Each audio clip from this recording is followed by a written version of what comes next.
ಎಲ್ಲರಿಗೂ ನಮಸ್ಕಾರ ಸ್ನೇಹಿತರೆ.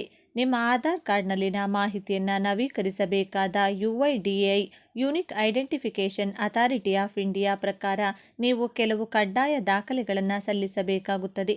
2025-26ರ ಹೊಸ ನಿಯಮಗಳ ಪ್ರಕಾರ ಹೆಸರು, ವಿಳಾಸ, ಫೋಟೋ, ಜನ್ಮ ದಿನಾಂಕ ಮುಂತಾದ ವಿವರಗಳನ್ನು ಬದಲಾಯಿಸಲು ನಿರ್ದಿಷ್ಟ ದಾಖಲೆಗಳು ಅಗತ್ಯವಿದೆ.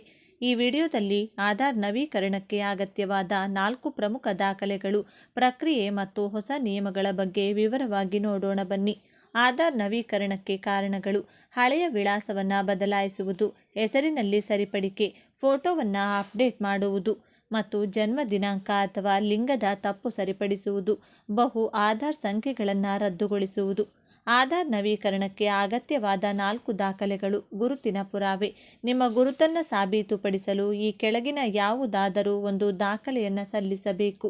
ಪಾಸ್ಪೋರ್ಟ್, ಪ್ಯಾನ್ ಕಾರ್ಡ್, ಮತದಾರರ ಗುರುತಿನ ಚೀಟಿ, ಡ್ರೈವಿಂಗ್ ಲೈಸೆನ್ಸ್, ಸರ್ಕಾರಿ ಫೋಟೋ ID ಕಾರ್ಡ್, NREGA ಉದ್ಯೋಗ ಕಾರ್ಡ್, ಪಿಂಚಣಿದಾರರ ಗುರುತಿನ ಚೀಟಿ, ಆರೋಗ್ಯ ಯೋಜನೆಯ ಕಾರ್ಡ್, ಟ್ರಾನ್ಸ್ಜೆಂಡರ್ ID ಪ್ರಮಾಣ ಪತ್ರ. ವಿಳಾಸ ಪುರಾವೆ: ನಿಮ್ಮ ಪ್ರಸ್ತುತ ವಿಳಾಸವನ್ನು ಪುರಾವೆ ಮಾಡಲು ಈ ದಾಖಲೆಗಳಲ್ಲಿ ಒಂದನ್ನು ಸಲ್ಲಿಸಬಹುದು. ವಿದ್ಯುತ್ ಅಥವಾ ನೀರು ಅಥವಾ ಗ್ಯಾಸ್ ಬಿಲ್, ಬ್ಯಾಂಕ್ ಪಾಸ್ಬುಕ್ ಅಥವಾ ಸ್ಟೇಟ್ಮೆಂಟ್, ಪಾಸ್ಪೋರ್ಟ್, ಡ್ರೈವಿಂಗ್ ಲೈಸೆನ್ಸ್, ನೋಂದಾಯಿತ ಬಾಡಿಗೆ ಒಪ್ಪಂದ, ಪಿಂಚಣಿ ದಾಖಲೆ, ಸರ್ಕಾರಿ ನಿವಾಸ ಪ್ರಮಾಣ ಪತ್ರ. ಜನ್ಮ ದಿನಾಂಕದ ಪುರಾವೆ: ಜನನ ಪ್ರಮಾಣ ಪತ್ರ, ಶಾಲಾ ವೀಲಿಂಗ್ ಸರ್ಟಿಫಿಕೇಟ್, ಪಾಸ್ಪೋರ್ಟ್. ಜನ್ಮ ದಿನಾಂಕದ ಪುರಾವೆ: ಜನನ ಪ್ರಮಾಣ ಪತ್ರ, ಶಾಲಾ ಲೀವಿಂಗ್ ಸರ್ಟಿಫಿಕೇಟ್, ಪಾಸ್ಪೋರ್ಟ್, ಸರ್ಕಾರಿ ಜನ್ಮ ದಿನಾಂಕ ಪ್ರಮಾಣ ಪತ್ರ. ಸಂಬಂಧದ ಪುರಾವೆ: ವಿವಾಹ ಪ್ರಮಾಣ ಪತ್ರ, ಪಾಸ್ಪೋರ್ಟ್, ಸರ್ಕಾರಿ ಪ್ರಮಾಣಿತ ಸಂಬಂಧದ ದಾಖಲೆ. ಯಾರಿಗೆ ಆಧಾರ್ ನವೀಕರಣ ಅಗತ್ಯ? 5 ವರ್ಷದ ಮಕ್ಕಳು, NRIಗಳು, ವಿದೇಶಿ ನಾಗರಿಕರು, OCI ಕಾರ್ಡ್ ಹೊಂದಿರುವವರು. ವಿದೇಶಿಗಳು ಅಥವಾ OCI ಹೊಂದಿರುವವರು ತಮ್ಮ ಪಾಸ್ಪೋರ್ಟ್, ವೀಸಾ ಮತ್ತು FRRO ನಿವಾಸ ಪರವಾನಗಿಯನ್ನು ಸಲ್ಲಿಸಬೇಕು. ಆನ್ಲೈನ್ನಲ್ಲಿ ಉಚಿತ ಆಧಾರ್ ನವೀಕರಣ ಹೇಗೆ? UIDAI 14 ಜೂನ್ 2026ರವರೆಗೆ ಉಚಿತ ಆನ್ಲೈನ್ ನವೀಕರಣ ಸೌಲಭ್ಯವನ್ನು ನೀಡಿದೆ. ಹಂತಗಳು: ಮೈ ಆಧಾರ್ ಪೋರ್ಟಲ್ಗೆ ಲಾಗಿನ್ ಮಾಡಿ, ಅಪ್ಡೇಟ್ ಆಧಾರ್ ಆಯ್ಕೆಯನ್ನು ಆರಿಸಿ, ಅಗತ್ಯ ದಾಖಲೆಗಳ ಸ್ಕ್ಯಾನ್ ಮಾಡಿ ಅಪ್ಲೋಡ್ ಮಾಡಿ, OTP ಅಥವಾ ಬಯೋಮೆಟ್ರಿಕ್ ದೃಢೀಕರಿಸಿ, ಆಧಾರ್ ಅಪ್ಡೇಟ್ ರೆಫರೆನ್ಸ್ ನಂಬರ್ ಪಡೆಯಿರಿ. ನವೀಕರಣದ ನಂತರ ಈ ಆಧಾರ್ ಡೌನ್ಲೋಡ್ ಮಾಡಿ. ಮುಖ್ಯ ಸೂಚನೆಗಳು: ಒಬ್ಬ ವ್ಯಕ್ತಿಗೆ ಒಂದೇ ಆಧಾರ್ ಸಂಖ್ಯೆ ಮಾನ್ಯ. ಸುಳ್ಳು ದಾಖಲೆಗಳನ್ನು ಸಲ್ಲಿಸಿದರೆ ಕಾನೂನು ಕ್ರಮ ತೆಗೆದುಕೊಳ್ಳಲಾಗುವುದು. ಆಧಾರ್ ನವೀಕರಣ ಶುಲ್ಕ ₹50. ಆನ್ಲೈನ್ ಉಚಿತ. 2025ರ UIDAI ನಿಯಮಗಳ ಪ್ರಕಾರ ಗುರುತು, ವಿಳಾಸ, ಜನ್ಮ ದಿನಾಂಕ ಮತ್ತು ಸಂಬಂಧದ ದಾಖಲೆಗಳು ಆಧಾರ್ ನವೀಕರಣಕ್ಕೆ ಕಡ್ಡಾಯವಾಗಿರುತ್ತವೆ. ಆನ್ಲೈನ್ ನವೀಕರಣ ಸುಲಭ ಮತ್ತು ಉಚಿತವಾಗಿದೆ. ನಿಮ್ಮ ಆಧಾರ್ ಮಾಹಿತಿಯನ್ನು ನವೀಕರಿಸಿ, ತಪ್ಪಾದ ವಿವರಗಳಿಂದ ತಪ್ಪಿಸಿಕೊಳ್ಳಿ.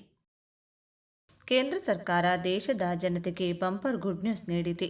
ಕೇಂದ್ರ ಸರ್ಕಾರದ 5 ಬಂಪರ್ ಯೋಜನೆಗಳು ಜಾರಿಗೆ ತಂದಿದೆ. ಆರೋಗ್ಯ, ಪಿಂಚಣಿ, ಮನೆ ಸೇರಿದಂತೆ ಸರ್ಕಾರದ ಉಚಿತ ಯೋಜನೆಗಳು. ಕಡಿಮೆ ಆದಾಯದವರು ಈ ಯೋಜನೆಗಳೊಂದಿಗೆ ಭವಿಷ್ಯವನ್ನು ಸುರಕ್ಷಿತವಾಗಿಸಬಹುದು.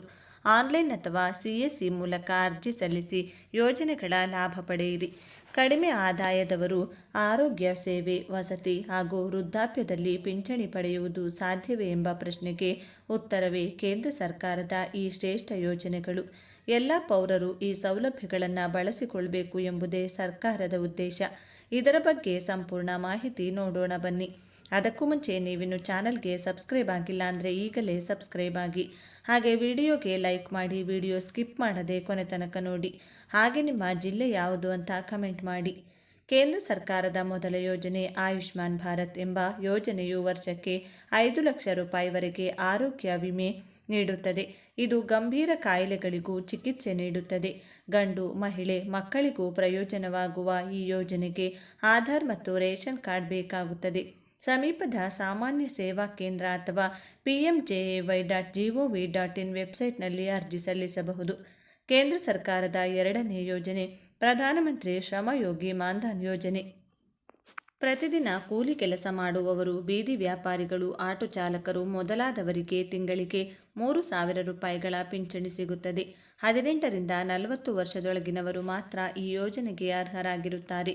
ಪ್ರಧಾನಮಂತ್ರಿ ಶ್ರಮಯೋಗಿ ಮಾನ್ಧನ್ ಯೋಜನೆ ಒಂದು ಪಿಂಚಣಿ ಯೋಜನೆಯಾಗಿದ್ದು, ಅಸಂಘಟಿತ ವಲಯದ ಕಾರ್ಮಿಕರಿಗೆ ವೃದ್ಧಾಪ್ಯದಲ್ಲಿ ಸಾಮಾಜಿಕ ಭದ್ರತೆಯನ್ನು ಒದಗಿಸಲು ಭಾರತ ಸರ್ಕಾರವು ಪ್ರಾರಂಭಿಸಿದೆ. ಈ ಯೋಜನೆಯು 60 ವರ್ಷ ವಯಸ್ಸಿನ ನಂತರ ಕನಿಷ್ಠ 3,000 ರೂಪಾಯಿಗಳ ಮಾಸಿಕ ಪಿಂಚಣಿಯನ್ನು ಖಚಿತಪಡಿಸುತ್ತದೆ.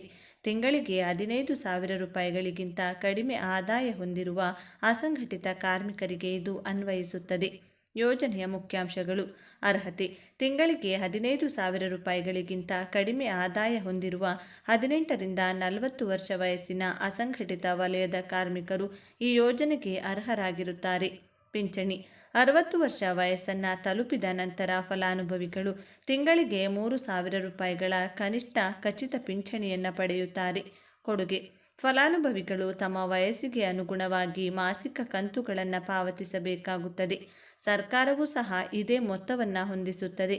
ನೋಂದಣಿ: ಹತ್ತಿರದ ಸಾಮಾನ್ಯ ಸೇವಾ ಕೇಂದ್ರಗಳಲ್ಲಿ ನೋಂದಾಯಿಸಿಕೊಳ್ಳಬಹುದು. ಯೋಜನೆಯ ನಿರ್ವಹಣೆ: ಭಾರತೀಯ ಜೀವ ವಿಮಾ ನಿಗಮವು ಈ ಯೋಜನೆಯ ಪಿಂಚಣಿ ನಿಧಿಯನ್ನು ನಿರ್ವಹಿಸುತ್ತದೆ ಮತ್ತು ಪಿಂಚಣಿ ಪಾವತಿಗಳನ್ನು ನೋಡಿಕೊಳ್ಳುತ್ತದೆ.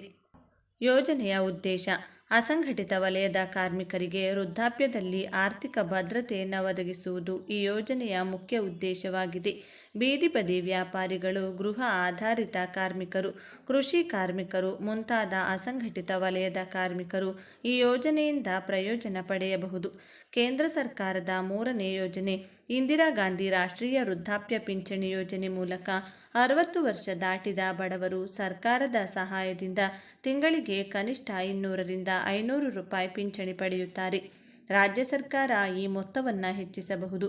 ಗ್ರಾಮ ಪಂಚಾಯತ್ ಅಥವಾ ಮುನ್ಸಿಪಲ್ ಕಚೇರಿಯಲ್ಲಿ ಈ ಪಿಂಚಣಿಗೆ ಅರ್ಜಿ ಹಾಕಬಹುದು.